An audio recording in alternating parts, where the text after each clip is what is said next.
Hi welcome back to my channel. അപ്പോൾ ഇന്ന് ഞാൻ തയ്യാറാക്കാൻ പോകുന്നത് ക്യാരറ്റും ബീട്രൂട്ടും ഉപയോഗിച്ചിട്ടുള്ള ഒരു തോരനാണ്. നമുക്ക് എല്ലാവർക്കും വീട്ടിൽ നിന്ന് വളരെ ഈസി ആയിട്ട് ഉണ്ടാക്കാൻ പറ്റിയൊരു ഡിഷായത്. അപ്പോൾ നമുക്ക് ഒട്ടും സമയം കളയാതെ ഇതെങ്ങനെ ഉണ്ടാക്കുന്നതെന്ന് നോക്കാം.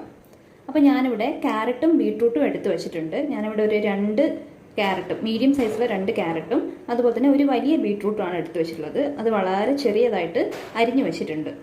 നമുക്ക് എത്രത്തോളം ചെറുതായി അരിയാൻ പറ്റുമോ അത്രത്തോളം ചെറുതാക്കുക. വലുതായി അരിഞ്ഞു കഴിഞ്ഞാൽ വേവാൻ വേണ്ടി കുറച്ച് സമയം അധികം എടുക്കും. അതുകൊണ്ട് ചെറുതായി അരിയാൻ വേണ്ടി ശ്രദ്ധിക്കുക. ഇതിലേക്ക് ഞാൻ 2 മീഡിയം സൈസ് പച്ചമുളക് നീളത്തിൽ അരിഞ്ഞത് ചേർത്ത് കൊടുക്കുന്നുണ്ട്. ഇനി ഇതിലേക്ക് ഒരു 1/4 ടീസ്പൂൺ മഞ്ഞൾപ്പൊടി ചേർത്ത് കൊടുക്കുക. അതുപോലെ ആവശ്യത്തിന് ഉപ്പ് കൂടെ ചേർത്ത് കൊടുക്കുക. എന്നിട്ട് എല്ലാം കൂടെ നന്നായിട്ടൊന്ന് മിക്സ് ചെയ്തെടുക്കാം. അപ്പോൾ ഞാൻ എല്ലാം കൂടെ നല്ലതുപോലെ ഒന്ന് മിക്സ് ചെയ്ത് കൊടുത്തിട്ടുണ്ട്. ഇത് വറുത്തെടുക്കാനായിട്ട് ഞാനിവിടെ ഗ്യാസ് സ്റ്റൗവിലേക്ക് ഒരു പാത്രം വെച്ചിട്ടുണ്ട്. ഇതിലേക്ക് നമ്മൾ മിക്സ് ചെയ്ത് വെച്ച ബീട്രൂട്ട് ക്യാരറ്റൊക്കെ ചേർത്ത് കൊടുക്കുക. ഇനി ഇതിലേക്ക് വെള്ളം ഒഴിച്ചു കൊടുക്കാം. ഒരു 1/4 ഭാഗത്തോളം മുങ്ങി നിൽക്കാൻ പാകത്തിനുള്ള വെള്ളം ഒഴിച്ചു കൊടുക്കണം. ഞാനിവിടെ ഒരു 1.5 കപ്പ് വെള്ളമാണ് ഒഴിച്ചു കൊടുക്കുന്നത്. ഇപ്പോൾ ഞാനിവിടെ സ്റ്റൗ ഒന്ന് ഓൺ ചെയ്ത് കൊടുക്കുന്നുണ്ട്. എന്നിട്ട് ഞാൻ ഫുൾ ഫ്ലെയിമിൽ തന്നെയാണ് വെച്ചിട്ടുള്ളത്. ഇനി ഇതൊരു 5 മിനിറ്റ് നേരം നമുക്കൊന്ന് മൂടി വെച്ച് വേവിക്കാം. ഇപ്പോൾ ഇവിടെ 5 മിനിറ്റ് ആയിട്ടുണ്ട്. ഇനി ഞാൻ ഇതൊന്ന് ഓപ്പൺ ചെയ്ത് നോക്കട്ടെ. അപ്പോൾ ഈ സമയത്ത് ക്യാരറ്റിൻ്റെയും ബീട്രൂട്ടിൻ്റെയും വേവൊക്കെ ഒന്ന് നോക്കാം. ക്യാരറ്റ് ബീട്രൂട്ടൊക്കെ വേവാൻ വേണ്ടി കുറച്ച് സമയം അധികം എടുക്കും.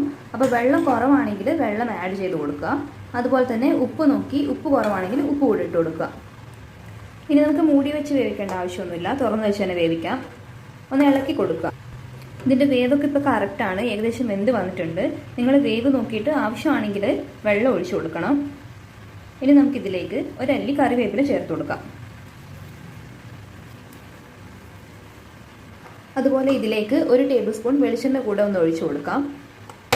ഇതിന് പകരം വേണമെങ്കിൽ നമുക്ക് ആദ്യം തന്നെ വെളിച്ചെണ്ണ ഒഴിച്ച് കടുക് പൊട്ടിച്ച ശേഷം ഇതേ പ്രൊസീജിയർ ചെയ്ത് കൊടുത്താലും മതിയാവും. എന്നിട്ട് നല്ലതുപോലെ ഒന്ന് മിക്സ് ചെയ്ത് കൊടുക്കാം. ഇതിലെ വെള്ളമൊക്കെ പൂർണ്ണമായി ഒന്ന് വറ്റി ഇതൊന്ന് ഡ്രൈ ആവുന്ന വരെ ഇളക്കി കൊടുക്കണം.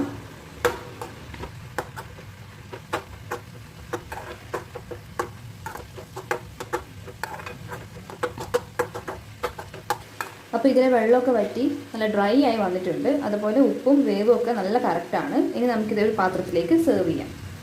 അപ്പോൾ നമ്മുടെ ക്യാരറ്റ് ബീട്രൂട്ട് തോരൻ ഇവിടെ റെഡിയായി വന്നിട്ടുണ്ട്.